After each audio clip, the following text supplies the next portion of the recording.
So he was literally killed by the plot spell. Like, they just needed him to die. So they're like, hey, we know the spell looks like every other spell has just been throwing people into the walls, but this one's going to make you explode.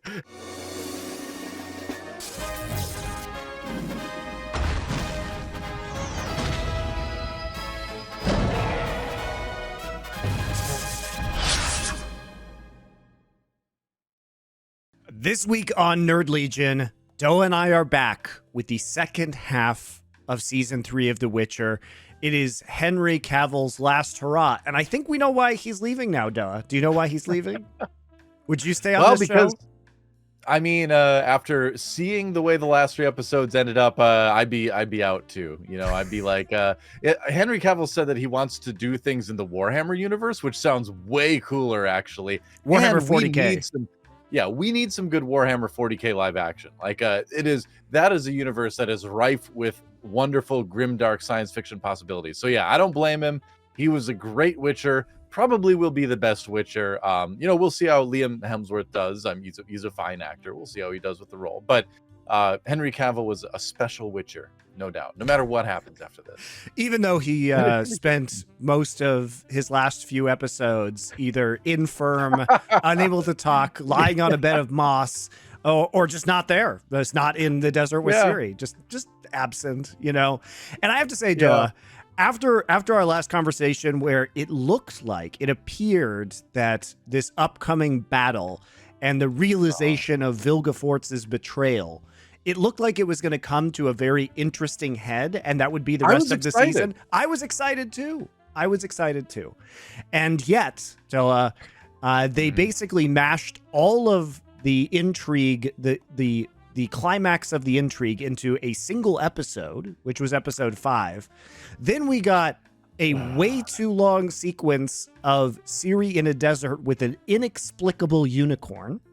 Oh, it was 6, 7, and 8, by the way. Oh, 6, 7. Yes, that's right. Yes, episode 6, I meant. And then episode 7, Ciri is just walking around the desert for way too long with an inexplicable unicorn. Yeah. And then, episode 8, they're just waiting for Geralt to heal, and we see some training sequences as he gets better, I guess. Man, it couldn't have ended any worse. Like, it really couldn't. Let's just get into it. Let's go through it episode by episode. Although, what I don't understand. Okay, go. Okay. Well, one real quick thing. We have some bookkeeping to do, I feel like, before we get into this. I've noticed something that with our YouTube thumbnails and stuff, our expressions haven't been quite emotional enough for YouTube thumbnails. I thought I'm usually like this or something, Okay. And you usually have a little bit of one. It's weird that you have more emotion than me, which usually isn't the case for that kind of thing. But so I thought we should take a moment and make some YouTube thumbnail faces for our editors too. So I'm sorry if you're listening to the audio only version of this.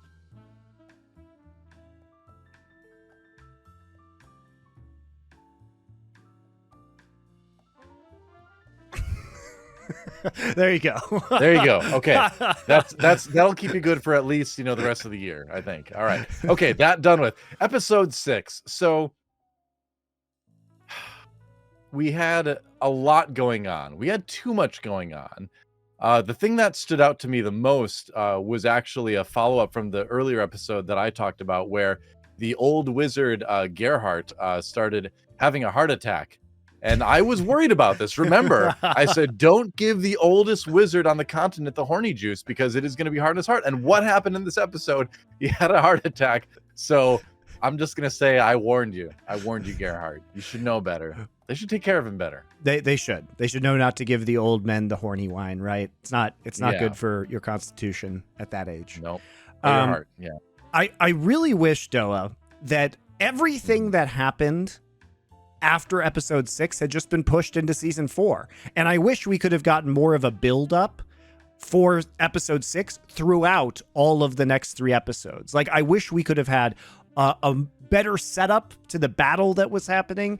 I wish we could have gotten a better aftermath to the battle, because there's no reason why we actually have to see the desert sequence with Ciri or anything that's happened with Geralt's recovery until the next season. You could have just ended with where's Ciri? And Geralt is hurt after that battle with Vilgefortz.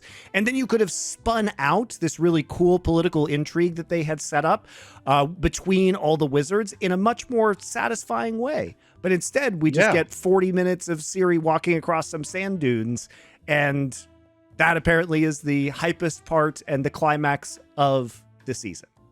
So I can tell you exactly what happened there.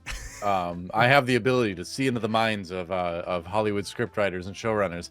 I'm so sorry. That is a terrible power for you to possess. I did not ask for this, but I have this power regardless. But so what happened? What happened via my psychic awareness? I know this. Is that they made the first 5 episodes and they're like, wow, that was great. And they're like, I can't wait to tell the rest of our story in the next 5 episodes. And they're like, wait, what? We only have 3 episodes? Oh, all right. Well, shoot. I mean, we have to have Ciri have her big moment. So we got to include like the wandering in the desert, calling a unicorn little horse for some reason, arc, I guess. We have to have that because Ciri can't just like be out of the series right when all the mage stuff happens. She could have been, actually. That would have been totally fine to leave that next, like you're saying. And then I guess we have to take what should have been probably 2 to 3 episodes of wizard battle stuff and intrigue conclusion and squeeze it into 1 episode. And so that's what we have to squeeze all the wizard stuff together, and we have to give Ciri her moment, right? Because she's a star of the show too, don't forget. And I mean, yeah, that actress does a great job and she's an interesting character, sure, but like, man, we did not need all that stuff. But anyway, going back to the wizard stuff. Oh my goodness, when to start unpacking things. I've never seen so many arguably major characters die just kind of randomly in 1 episode. It was kind of we got to clean up these little plot lines things, but let's do it in the most unsatisfyingly way possible. It's like if Game of Thrones killed a bunch of characters with no buildup or emotional release to the audience. It was just completely arbitrary, and in a way that it's honestly hard to keep track of who's dying because so many people are dying and they may or may not be dead. There's no moment when a lot of these people die. They just fall over. Right. There's the one wizard who has a messed up face, and she just she's like, oh, I have unlimited power, and then, oh no, roots, and she's dead. And you're like, well, that was underwhelming, of course. You had things like the elf that looks like Haldir from Lord of the Rings, Filavandrel. I remember the name. Wow. I wrote down the name in my notes as it was Glurflurbin Flurgle, because I couldn't remember his name and that sounded appropriate. He just exploded. Like, there's spells flying all over the places. There's spells that look exactly the same that just knock you back into a wall. So he was literally killed by the plot spell. Like, they just needed him to die. So they're like, hey, we know the spell looks like every other spell that's just been throwing people into the walls, but this one's going to make you explode. I laughed when that happened. I was like, what is happening? It reminded me of that scene in the first episode of The Boys where Huey is holding his girlfriend's hands and A-Train just runs through her. But the thing about The Boys is that is supposed to be darkly humorous. In this, it's supposed to be actually dramatic, but it's just so fucking ridiculous to watch him atomize and spray blood he's a major character everywhere. And I guess he's just dead now. And there's no indication that this spell is any stronger than any other spell we've seen so far. We know Francesca has no issue just like tossing off spells. So why he would jump in front of this? He knew it was the exploding spell. And so he took it for us. So I appreciate that. Way to go, Filavandrel. But yeah. Before this even happens, it's the way that this battle is set up. I was hoping that they say, oh yeah, the mist is coming in and it's covering the boats. Who's attacking us? Oh, it's the elves. It's the Scoia'tael. They're coming, right? And so I expected this to be more of a stealth mission where the fog comes in. Maybe it's more of a Trojan horse style thing where they get into the castle Thanedd, the island, via, I don't know, stealth, instead of Vilgefortz just literally rocking up, opening the door, and then you have some sort of West Side Story Jets versus Sharks just like snapping their fingers and walking up to each other in a battle line. how are the Scoia'tael supposed to win? They only have, what, Francesca and Fringilla as mages versus, I don't know, all of the mages on the continent in one room? Why would you, if you were one of those Scoia'tael, why would you not try and infiltrate secretly and ambush them in guerrilla tactics, which is what, by the way, the Scoia'tael are known for. They are they're guerrilla warriors who rely on stealth and trickery. And instead, we just get this straight up battle line that is completely absurd. I mean, I don't. Also, there's no real emotional weight for me for this because, like, the mages always seemed like kind of petty, and so I didn't really like any of them. So I don't really care that they're dying. I don't feel that this is some big tragedy or something. Also, like, did they not know you could make like anti-magic arrow tips or something like that? I mean, because a bunch of them just die right away in the first volley. You'd think, being these, very knowledgeable mages, at least Geralt would know. He'd be like, hey, look out, they've got those arrows that go through the force field. But nope, they'll just get shot anyway. So that seemed really weird. There's all sorts of very strange stuff because you have the supposed drama of all these main characters dying, and then you have like the twin wizards who put their sword together and start to use the most inconvenient martial art in the history of cinema.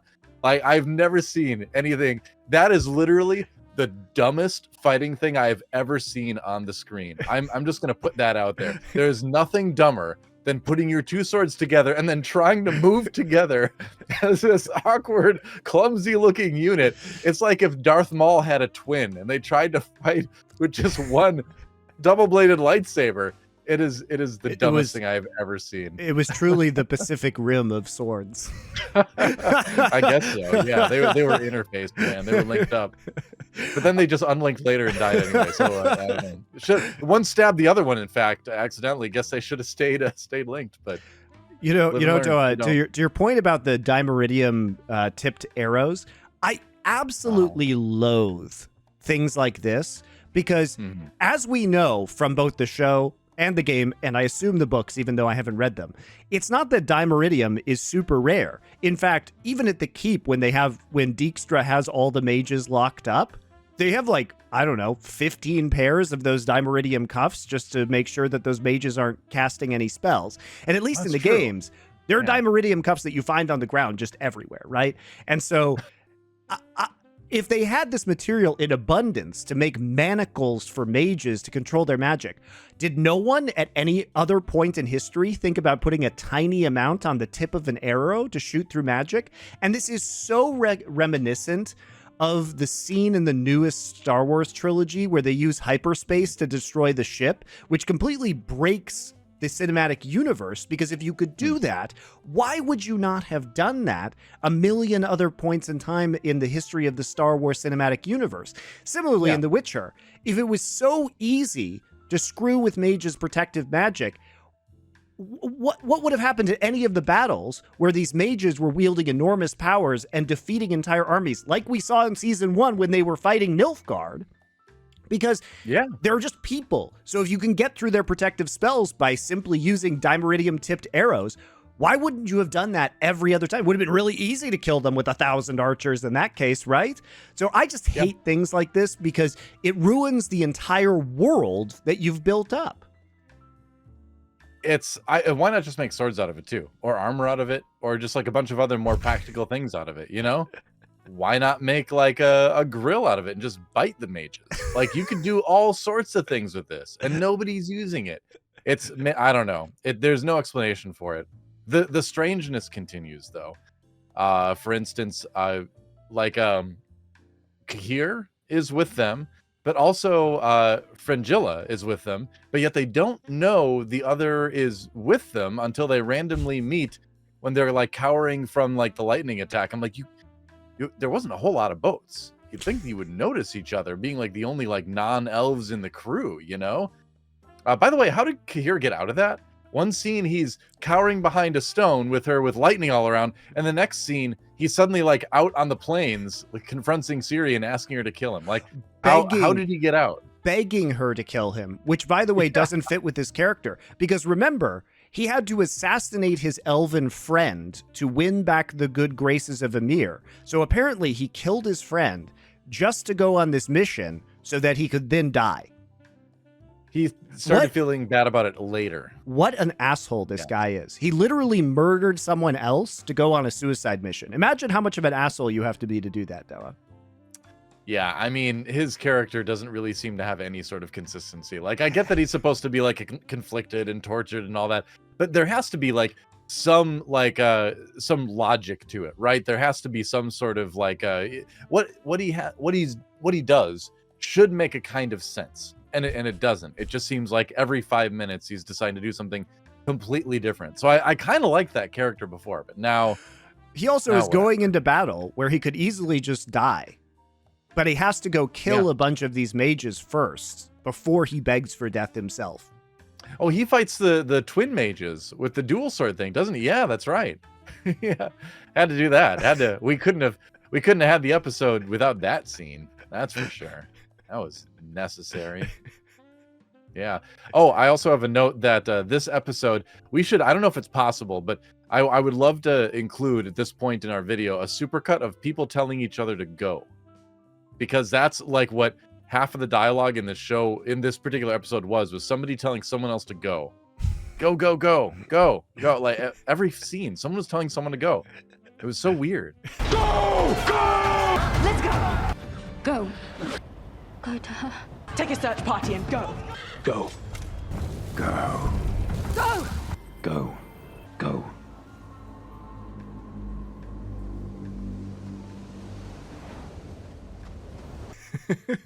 This episode was such a this episode was like a fever dream it's like if you imagined what the last 3 episodes of the season would be, and you had like a weird dream about it where you like ate some bad like a Chipotle or something like that before bed.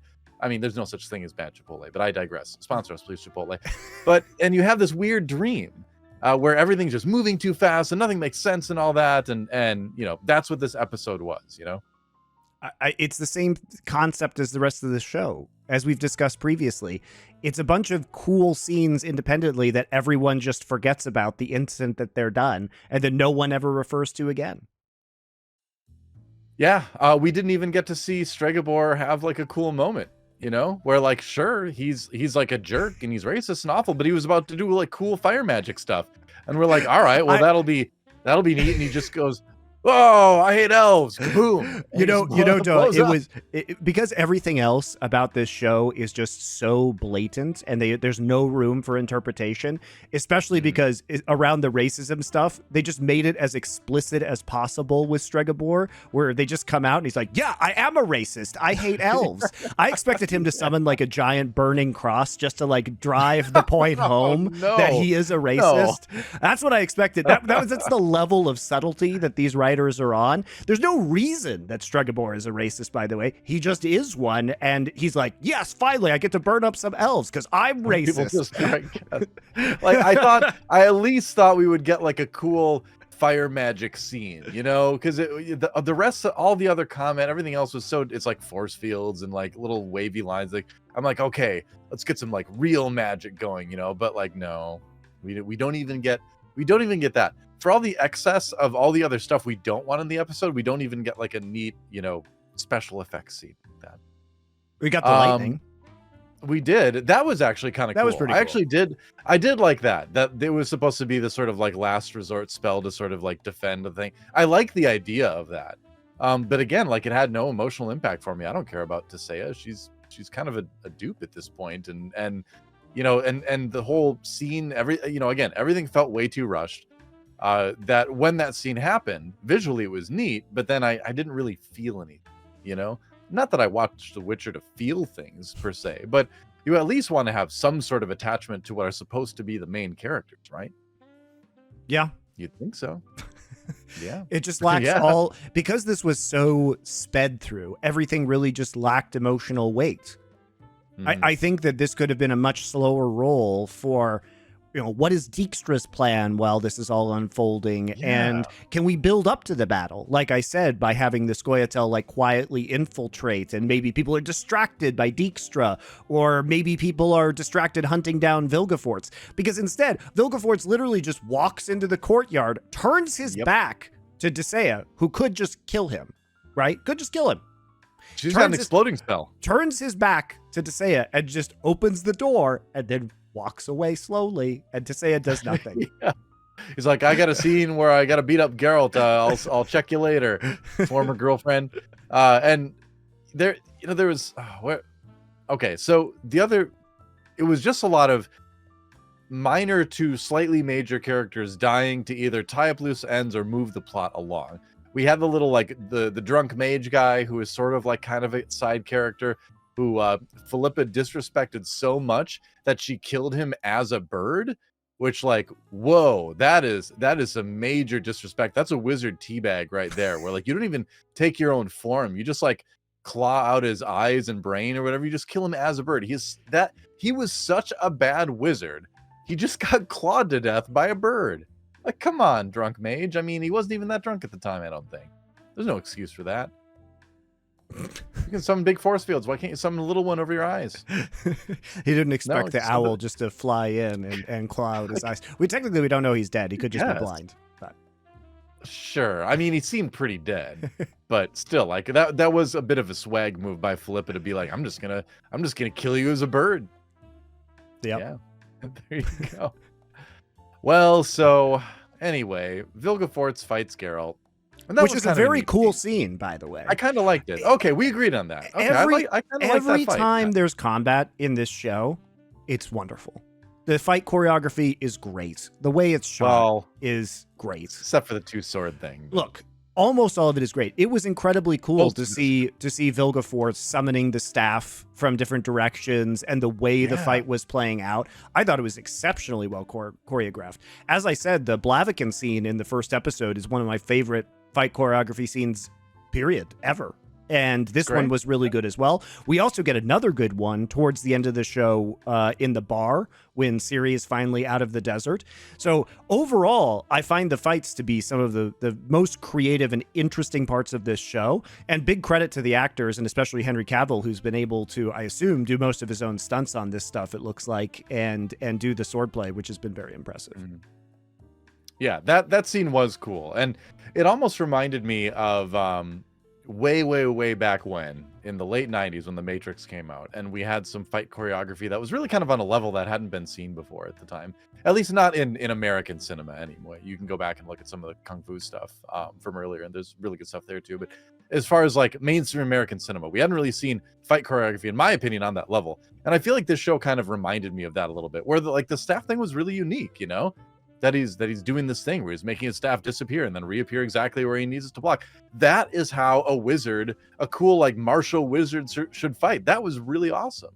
And it was kind of.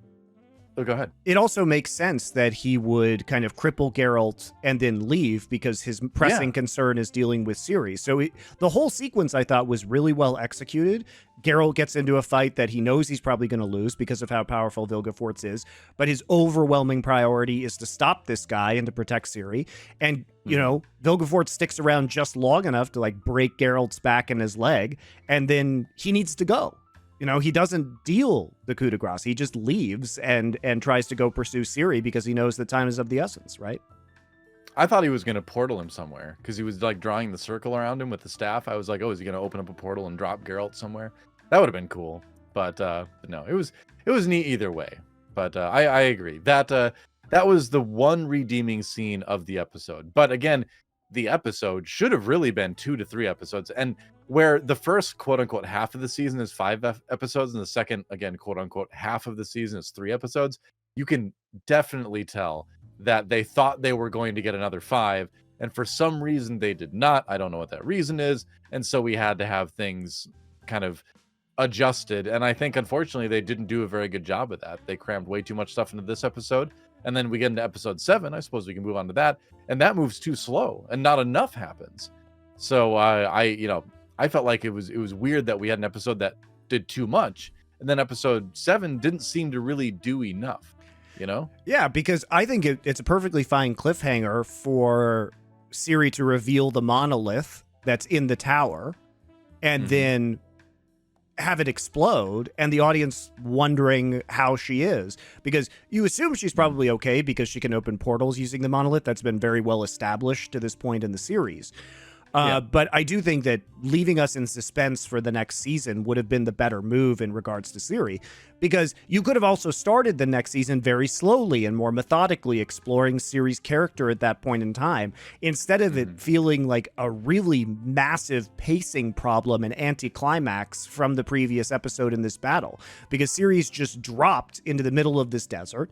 You don't know if she's in another plane of existence. Like, she could be on another world, because we know she has the power to portal between worlds, and indeed that's what the monoliths do a lot of the time. I thought she was originally, because when she did go to the other world, it did look kind of desertish. So I assume she was. I mean, she might be. I don't know if that was ever resolved, really. Where she is. I mean, I don't think she would be, because did she go through another portal to get to the town at the end? No, she got picked up in the desert. They found her. So she was on the same continent then, because she meets up with that thief that's there when she fights the wyvern a couple episodes earlier. Yeah, true. Yeah. When you saw that thief in that one episode, you're like, okay, she's gonna be back. That's definitely a character that's coming back. Maybe book people were like, oh, it's that character. But I mean, the fact that it's so people are more like, I hate this. The fact that it's so unclear, especially because of the powers that the monolith has had previously, I think is also another problem in this show, which is that it is needlessly confusing by its own design, right? So she gets dropped into the middle of this desert, and then she just goes on a 40-minute walk through the dunes that is extremely boring and has almost no substance to it, which is a shame, because the whole point of this exercise is that Ciri is trying to come to terms with who she is and who she is going to become. And the idea here is that she is so incredibly powerful that she has the opportunity to shape the destiny of the entire continent. She's basically, the equivalent of Daenerys Targaryen in Game of Thrones, where she has powers. In Daenerys' case, it's dragons, and in Ciri's case, it's her world walking abilities and her vast magical talent that is in her elder blood that allows her to have this level of power, plus the fact that she's born a noble, so she's a legitimate queen, not only of Sintra but also of Nilfgaard, because as we know, she is the heir to the empire. So she actually controls two massive realms in theory, in addition to her magical abilities. So she's incredibly important, right? And so what this episode is supposed to be, and indeed a lot of The Witcher 3, the game, is also about this, is Geralt and Yennefer trying to teach Ciri who she should be as a just and fair ruler, and to not descend into tyranny when it's time for her to take the throne. And at the end of Witcher 3 is when she, depending on what you do in the game, ascends to become the Empress of Nilfgaard. And a lot of the choices that are made in that game inform what kind of person she is when she takes the throne, which is very important. Oh, interesting. So this is part of a larger arc that then goes beyond the books and into the games. And it's just so badly done. It's just so badly done. Yeah, I mean, instead of all that stuff that you got that sounds really cool, we got Ciri. She makes out with some rocks. She drops a metal thing. So first she uses a metal thing very cleverly to get some water via condensation, all that. She inexplicably leaves it behind for the sole reason of finding it later to let her know she's gone in a circle. It was the plot metal thing, I guess you could say, because there's no other reason for that to happen. She meets a unicorn and calls it Little Horse, which I suppose probably makes sense in the book. But in the show, it just seems very random and strange because it's clearly not a horse, it's a unicorn. There's fire, but it's CG fire. Really? You're out in the middle of the desert? You couldn't light a campfire? Gotta CG that? Sad. It's just sad. And in the end, kind of boring. When I say inexplicable unicorn, there is probably some explanation for the unicorn in the books. However, in this show, the unicorn is completely inexplicable. There's no reason for it to be there. As far as we know, it doesn't do anything. Well, she doesn't she talk about a couple times in the series earlier that she wants to see a unicorn at some point? I think, was that foreshadowing? She wants to see a unicorn, so there's a unicorn. What was the purpose of the unicorn? What did the unicorn do? Oh, she liked it enough. Oh, so okay, here's how it all works out. I've come to explain it to you again. There are earlier lines of dialogue in the show about how much she likes unicorns. So she finally meets the unicorn, follows it around, again, calls it Little Horse for some weird reason. And then when the unicorn is injured, she loves the unicorn so much that she's willing to use fire magic to save its life, right? So maybe if it wasn't so well established that she loves unicorns so much, she would not have used fire magic, because she was so worried about doing that. There you go. Figured it out. I guess the unicorn led her to that oasis where she could drink the water. So it did kind of save her. But the unicorn is also kind of a snooty jerk in that it won't let her ride it when she's really tired, even though it knows where water is and probably could get both of them there faster. And it is effectively just a plot device for her to use fire magic at the very end. It doesn't talk to her. It doesn't really do anything besides get injured by the sand scorpion, which I thought was going to be another really cool action sequence, Noah. But instead, the armored sand scorpion dies in about 20 seconds as she just rips a part of it off and is apparently so strong that she can one-shot it in the head with the rock that she pulls off of it. And she pulls what? It was as disappointing as the end of Secret Invasion with the stupid CG arm fight, which you think is going to be epic, but then just isn't epic and is bad. Yeah, I don't understand how she killed that thing. It's because when she ripped it off, I was like, wait, what? How did she do that? Did she just become really strong for a second?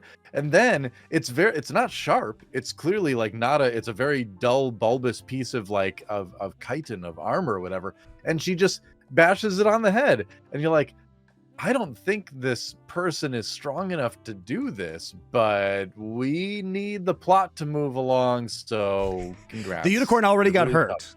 And so that's all we needed to have done. So we need to resolve the sand scorpion as fast as possible. And then what I really didn't like about this, though, was just from a character development perspective. So I was kind of down with the visions of her mom and her grandmother pushing her and chiding her, and her having realizations about perhaps her grandmother's also racism against elves and brutality as the queen of Sintra. And even though she loved her grandmother, coming to a realization that she may not want to rule with an iron fist or unfairly in some ways like her grandmother did. But where you really lose me is the vision of this Falca woman whom we haven't heard of previously, who just says... Oh, is that where it's from? The vision was the woman named Falca, who she takes the name later. And so this woman basically says, I had all this power, I did this rebellion, I was burned at the stake. And she's kind of this Sith-like figure trying to lure Ciri to the dark side to use fire magic. And Ciri has all these visions of not only exacting revenge on her enemies, but also the realization that in enacting revenge, she would also potentially do great harm / kill Geralt, Yennefer, and Jaskier, which were her friends, right?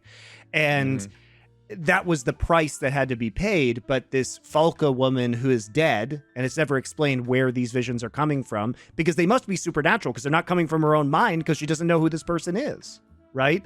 Yeah. Who's clearly explaining her own life and the way that she lived this blood-soaked rebellion and then was burned at the stake, right? But we never get an explanation about where the visions are coming from. They're just there. And it's also a very unsatisfying conclusion, because it's not like Ciri is coming to her own realization through a transformational wander in the wilderness. It's that she's being pressured by this Deus Ex Machina force from outside. It's a brand new character whom the audience has no affinity for whatsoever and doesn't care about, and who then has to literally explain her own life to put it into context. And it's kind of cartoonish. It's kind of cartoonish. Didn't make a lot of sense. In fact, no joke, I totally forgot that character was even in that episode until you mention it right now. Like I watched these about a week ago or so now as we record this, and like I totally forgot. Like when at the end of the last episode of the season, when she's like, "Call me Falca," I was like, "Who?" Because I didn't even remember. It had that little of an impact on me. Yeah, and it It's shouldn't have not had on my an impact on Ciri either. So to me, that's what's disappointing, is like, I would have preferred a more thoughtful, meditative experience from Ciri, and I didn't mind some of the desert hallucinations because it seemed somewhat plausible that she would be challenged by her ancestors who she had previously revered and perhaps given them a second thought. That's part of coming of an age as an adult, is realizing that your parents and grandparents have flaws and are human beings, and reevaluating your own life through a different lens as you gain more independence of thought, right? And so I think that could have been done really well. And it was kind of done okay, but then the introduction of this brand new character without any explanation.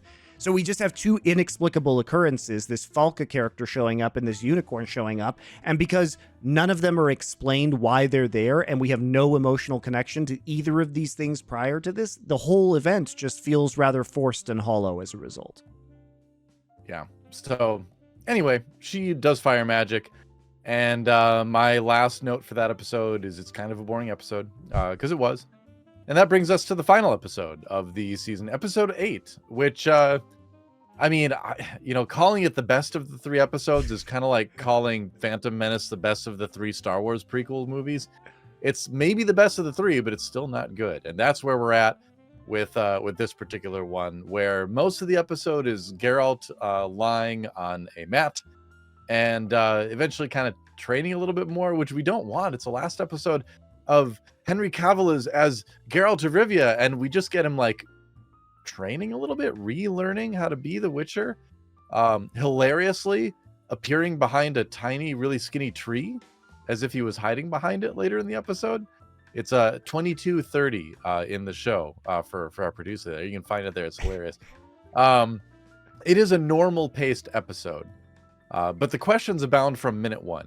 For instance, we wonder right off the bat, okay, what's going to come along and instantly heal Geralt? We know there's a way to do it. He can't be on his back for the entire episode. It's the end of the season. And then the other question I had immediately was, why would he be refusing treatment at all when he's been so hell-bent on like finding Ciri and all this kind of stuff the entire series? Now suddenly he's like, I'm sad, Geralt. I don't want to get better. I don't want like, this what? grouse. Now? I don't want to eat. Yeah. I'm like, too come sad on. to eat. It seems so out of character and such like needless drama, right? Speaking of needless drama, well, do you have anything to say about that? I've got more needless drama. Okay, speaking of needless drama, Tesea's suicide feels completely hollow. How do we know? She does kill herself in the she book, wasn't- by the way. She does kill herself in the book, so it is consistent. Sure. Whatever. It felt completely hollow and useless in the show because we don't know. We haven't been shown or told at all that she's any less useful now that her hair is turned white, because that's the only physical difference we see from her using this lightning spell. She doesn't like look really older. It's just her hair turned white. So I don't know. We don't get any reason for her to not want to continue living. The reason, I suppose, they're trying to tell us is that she was thinking that Yennefer would stay by her side instead of go look for Ciri if she didn't do this. But I mean, Yennefer just spent like multiple episodes being like, Ciri is the way. I will always follow Ciri forever and take care of her. So of course she would have left. So they're just really, in the books or not, in the show at least, it did not seem to make any sense for her to do that. So I got the impression that it was because she felt responsible for all of the deaths of the mages and Vilgefortz's deception. But that's a guess, and it's not really spelled out because they don't do enough with that arc. I do think that there is a plausible reason for suicide for Tesea if we had seen her really beating herself up about what had happened in the battle and being ultimately responsible for the betrayal and unable to see clearly Vilgefortz because she was in that relationship with him and was duped, right? And so I can see that because she is the matriarch of the other sorceresses, she is responsible for training these people, and for her then to basically be one of the reasons and preside over the death of her pupils, I think is a very good reason why she would kill herself. Unfortunately, we don't actually get to hear her say that or have any indication that this is the reason. That is me supposing what the actual reason behind the suicide is. See, now you're doing what I usually do, which is try to like No, it's bad, right? and like figure out some reason, right? Yeah, I mean, because it totally would make sense if they spent multiple episodes showing her really agonizing over this and showing the weight that it is suddenly brought upon her shoulders. But we get maybe a few throwaway lines of dialogue to maybe explain it in theory. But we also could have. I want to say this. Hold on, real quick. We also could have seen her character change in a way where she could have become like hell-bent on revenge and became like a completely like almost like Ahab-esque character, which would have been a cool turn for that character too, you know. But nope, she's just gone. I do think they do it rather symbolically because she kills herself while she knows they're at the funeral for the acolytes that had died as a result of Vilgefortz's experimentation. So the fact that she kills herself during that time period does imply that she is too grief-stricken to deal with this situation that she brought on, right? Because they went to Vilgefortz's castle and had to undo the magic that turned them into the weird, human centipede that... So, I mean, that's what it is, right? Yeah. There's a word for something like that. You could use maybe chimera, maybe, or homunculus. Yes, homunculus. I think that's the word you would use for that. Yeah. Yeah. So it is implied, but again, because we lack the scenes to build up to an emotional moment, it doesn't actually resonate or make logical sense. Yeah. And again, it just is another, bit of evidence that tells me anyway that we were supposed to get 5 episodes, but for some reason only got 3. Because I think 2 more episodes worth of stretching this stuff out would have probably made it pretty good, So it does seem like another little point in favor of that theory, at least. I haven't read up on the behind the scenes making of stuff. Maybe that's been said out there. I try to not read anything about the shows we talk about because I want to just approach it from me seeing the show and that's it. I'll read about it later, but maybe that was the reason. Who knows? Moving on to Ciri, I guess. She comes to a town. She gets found in the desert after her wandering. Right. She gets captured first. Yeah. She gets captured and kind of by slavers, I guess. I don't really know what the premise of that is, but she's bound up in this bar. Yep. There's another dude there. This is another big scene that felt like it should have been a first episode of a new season scene, right? Yep. Where you leave it on the cliffhanger of maybe her being caught and found in the desert. Then the next season begins with her meeting this new, crew to roll with in the new season, right? Because clearly these are season 4 characters. Obviously she has established a new group to hang out with as she slowly, I assume, makes her way back to Geralt and Yennefer, or they make their way to her in season 4 or whatever, But it did feel like a weird anticlimactic way to end this series, in that you have the scene that just kind of sets up this thing. It's like, all right, well, so we got the end of the last story, and then we just got a tiny, the first couple pages of the first chapter of the next one. It's a very bizarre place to end it. They had the fight scene in there, which you liked. I thought it was it seemed a little bit weirdly sped up to me compared to a lot of the other fight scenes in The Witcher. I felt like I could see them just cranking up the footage a little bit because the actors weren't moving fast enough or whatever. But we had that, and then that was basically that. That was it. That's it. That's it for Henry Cavill. Yeah, a little bit of a yikes there, but yeah. I just don't know what this show is doing, because the end is also good, where we finally figure out what Vilgefortz's plan was by implanting the idea that Ciri, that the acolytes that he kidnapped were Ciri, and that he creates a fake Ciri to give to Emir, the Emperor of Nilfgaard, as a body double. And what I think is so cool about that is we don't know what Vilgefortz's plan is. And to me, again, the most interesting part of this season has been, what is Vilgefortz doing? Why, he suddenly becomes the primary antagonist of this entire season. And his machinations why is he doing these experiments? Well, now we know why he was doing some of these experiments was to create a fake Ciri who would be believable to Emir.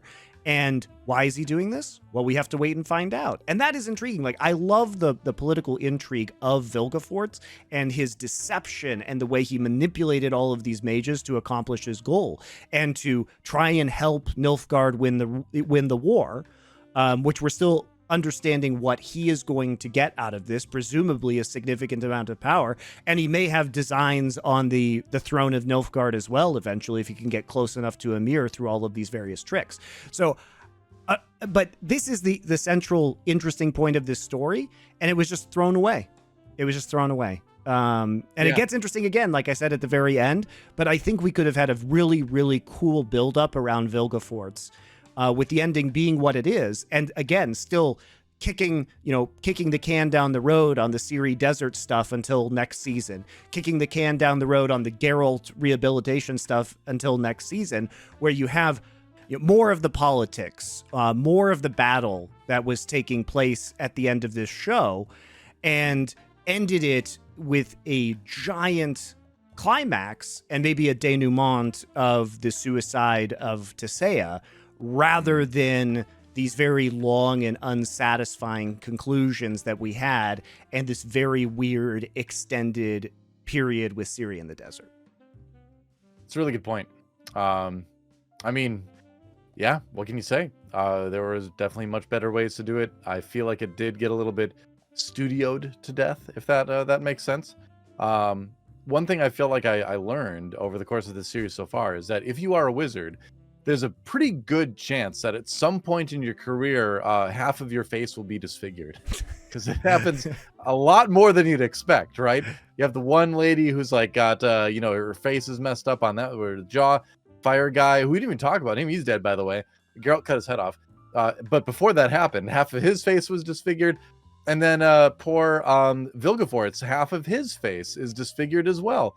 So for whatever reason, mages in the show, half your face is going to be disfigured at a rate of like probably 20% chance of this is going to happen at some point in your career.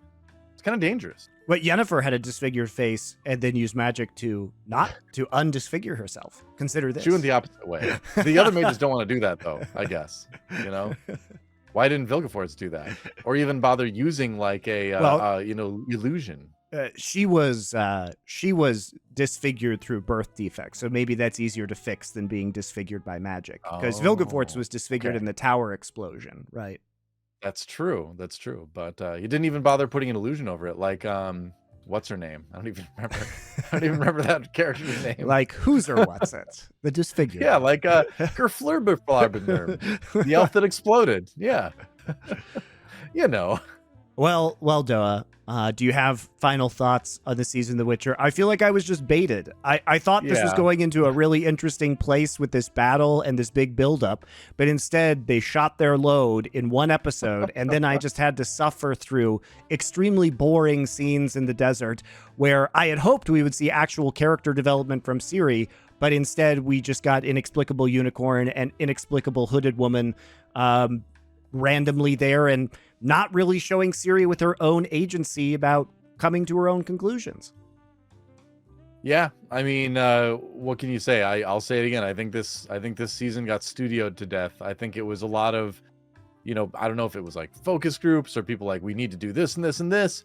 And I would like to think that there's people on that show that would not have done it like this, but kind of got overruled by, executives and people who perhaps have the power but not the creative acumen to see things done the right way. You and I know a little bit about that, working in the esports industry. We've encountered that a couple times, so it definitely does happen. That's what I'd like to think happened here, because I still, at the end of the day, despite the ruined climax of season 3, I want to like this show. I really want to like this disappointing show. I will watch season 4. I will say I'm looking forward to watching season 4 for multiple reasons. One, because I hope that they've learned their lesson. They get the show back on track pace-wise. I'm looking forward to seeing what Liam Hemsworth can do with the character, despite the fact that I think it's going to be very, very difficult to do it as well as Henry Cavill. It was perfect. Excellent. But again, good actor, so we'll see what he can do with it. And I like the universe. I'm curious again what Vilgefortz's plan is. I like the thing. I like the villains more than the heroes in this show. I think Dijkstra is cool. I think Vilgefortz is cool. Like I want to see what they're up to. You know. I agree with you, Doa. And here's the thing: I've already been baited by the Vilgefortz story, but I'm gonna get baited by it again because Doa. They can still make the rest of that story good. It is still technically possible to make that a compelling narrative with Geralt and Ciri. And I am curious because I think that the idea of making the fake Ciri to trick Emir is very cool. Like that is a very cool plot point and could be done well. Now, inevitably, Doa, they're going to fuck it up. I am also curious how they can, I'm curious how they can fuck it up. I'm going to be honest. I am morbidly curious because I know once again in this show, I will see a great setup inevitably disappoint me for no reason whatsoever. And then they'll set up another interesting plot that will then disappoint me for no reason whatsoever. I think it all comes back to the Game of Thrones effect.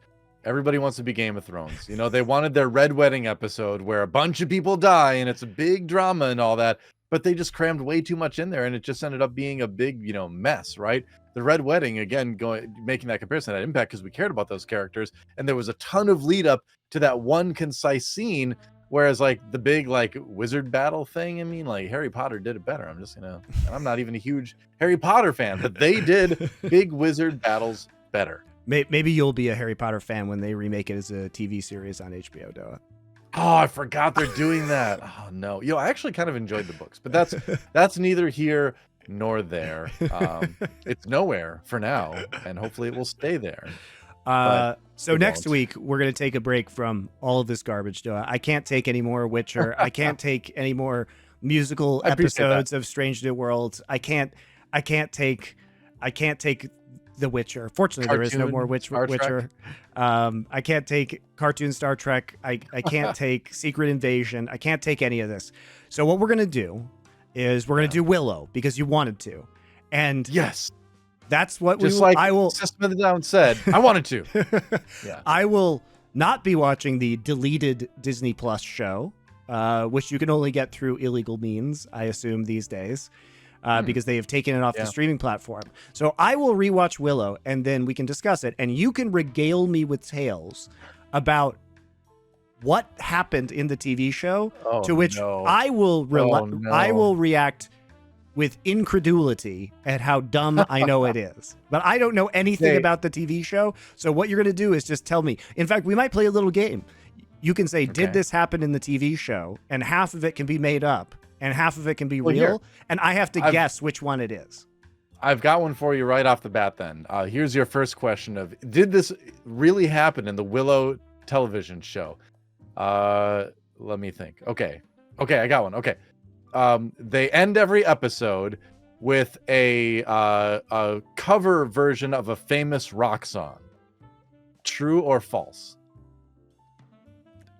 Is it like a lute cover? No, it's I mean in my I can't no. Okay. It's like just a rock song. I know, but is it like a medieval style of that song? Okay. No. I'm going to say yes cuz they're trying to be the 1980s. It's pretty obvious, but yes, it is true. They end every episode including they throw Enter Sandman in at the end of episode 3.